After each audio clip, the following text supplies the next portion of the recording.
My name is Stephen Gratson. I'm a journalist here in Colombia for the Associated Press. I have been here for over 12 years now. My name is Sally Hayden. I'm a journalist reporting internationally for the Irish Times and sometimes others as well. My name is Declan Walsh. I'm a journalist with the New York Times. I'm the Chief Africa Correspondent, and I've been working as a foreign correspondent for the last 26 years. I'm Katrina Perry. I'm Chief Presenter with BBC News, based here in Washington, DC. I anchor hours and hours of live television every day, every week, holding the most powerful people in the US and around the world to account. So I arrived here in 2013. I was straight out of university. I studied journalism and Spanish. So I was like, let's try and put this into play somewhere relevant. To be honest, I didn't know how you become a journalist, but I was definitely, interested in the world from a very young age. When I went to university, I didn't study journalism ever actually, but I did work for the college newspaper. Went on from there to do lots of internships, work experience, apply for as many things as possible, and I started freelancing as well. When I was a cub reporter, my first beat was in insolvencies and liquidations of small companies. But I quickly realized that what I was really interested in was more human stories. I started to report on homelessness and drug addiction. During my first year at the Post, I won a National Media Award for coverage of the homelessness crisis in Ireland. And then later I did a couple of foreign trips. And it was really when I came here to Kenya that I realized that my true vocation was really in reporting from abroad. I joined the BBC after 16 years at RTE, and it was a really tough decision to leave. But I got the opportunity to work with the biggest and most ambitious broadcaster in the world. It just felt like a really natural fit for me because I'm obsessed with US politics and with international politics as well. And now at this time with President Trump in the White House, there isn't a country on this earth that hasn't been impacted in some way or other by some of the decisions that he and his administration have taken. So the story I'm going to talk about is when I went to Cauca, which is in northwest Colombia, a very violent region where dissident groups who did not agree with the peace deal have splintered off. And an old issue of recruitment of children is still happening. So we went there to do this story about indigenous children from the NASA community. We talked to, families who had kids who had been recruited recently, some who had escaped, who we were able to speak to over the last 3 years or so. So it was like really hard-hitting testimonies. I remember one day we sat for 8 hours in a row just talking to, I think it was 3 people. And I think it was the first time they'd ever really spoken about those issues or what had happened to them. And it was very powerful and very emotional for everyone. Even though it was a recent story, I think it's probably one of the most that has had an impact on me as a journalist as well. These two types of big stories, there are the ones that are news events of global significance, and then there's the ones that you personally work on that are quite significant in terms of your personal effort. And in terms of the stories that have had impact that I have worked on, it mostly would be investigations around treatment of refugees, migrants, asylum seekers. The first big one was The Road Back to Damascus, which came out in about 2017 and was an investigation into what happened to Syrian refugees who came to Europe and then tried to go back to Syria. And I managed to go to Syria and meet somebody who had come back, been arrested at the airport and tortured. And we released this. It actually came out even in Arabic on the Irish Times website, which I think to date is the only Arabic language story that they've published. And that had quite a big impact because it was used then in legal challenges against the German government and in other countries as well, making an argument that the protection for Syrian refugees should be higher. Reporting on the conflict in Sudan has been one of the biggest challenges of my career. It was impossible to even get into the country for the first year of the war. I mean, one of the most striking things about the war in Sudan is how little attention it's received. But it's exactly for that reason that we have chosen at the New York Times, and me personally, to give this war what we see as the attention that it deserves. What's apparent to us is the immense human cost of this war, not just in terms of lives lost in battles or even in the spread of diseases, but in the dismantling of Sudanese society and structures. It's not just about these stark statistics. It's also about the damage that this is doing to a once proud society that's now tearing itself apart from the inside. Even if the war were to stop now, the task of rebuilding would be daunting. And the problem is that there just isn't the money available to do it. Foreign countries are giving less and less aid, and that's been particularly noticeable in the conflict in Sudan, where despite the scale and the intensity of the suffering that we and others have been reporting on, even if peace were to come tomorrow, still looks like a distant prospect.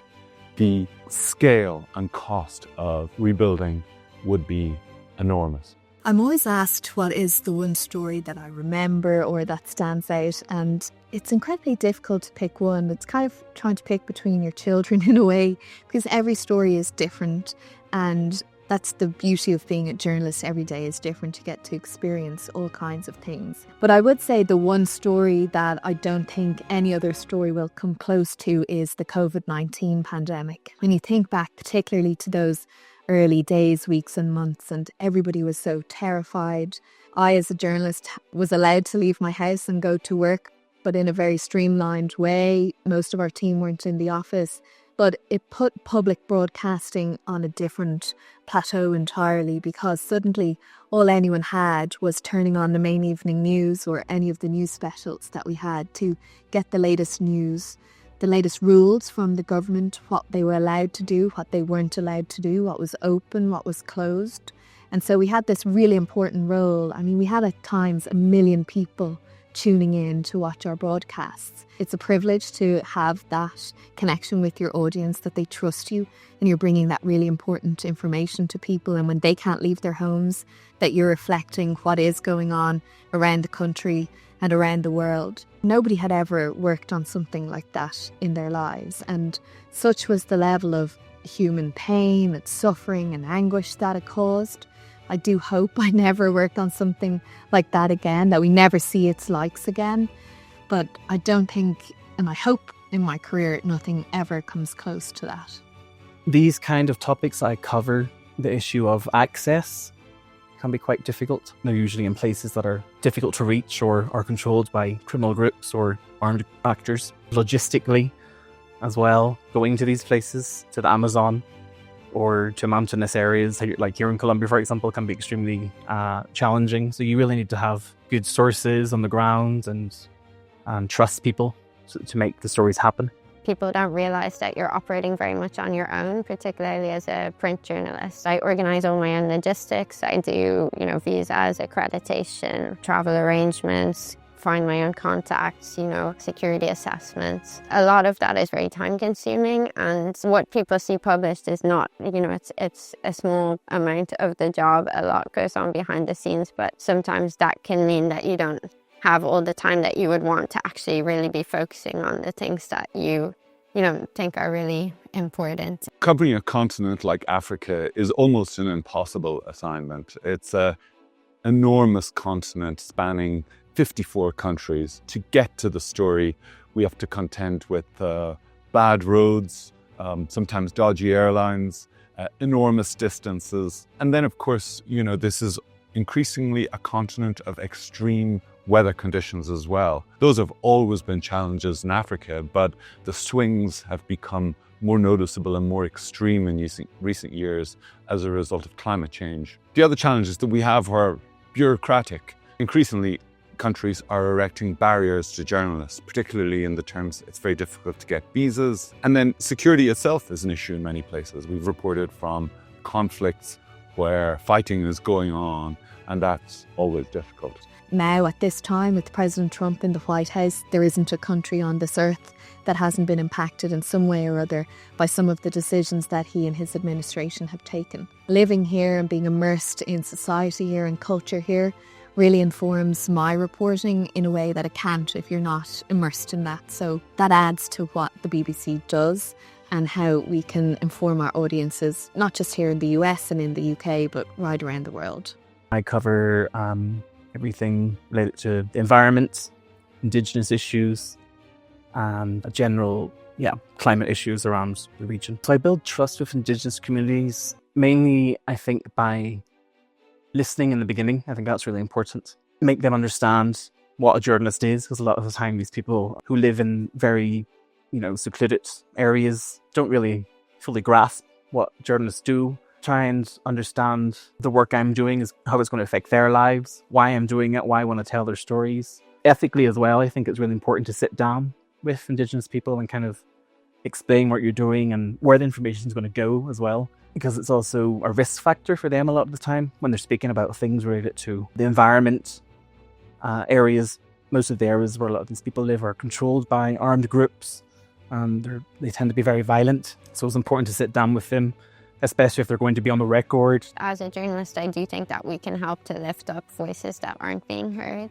And I do believe as well that journalists, they're writing the first draft of history. And that's something that I take very seriously, and I know so many of my colleagues do. I think that this job is very important. I think that a lot of things wouldn't be understood properly or heard or seen if journalists weren't there, and I've met so many really incredible, inspiring journalists doing this work. That's, I guess, a motivation, because it's kind of like a community as well of people who really, really believe in this.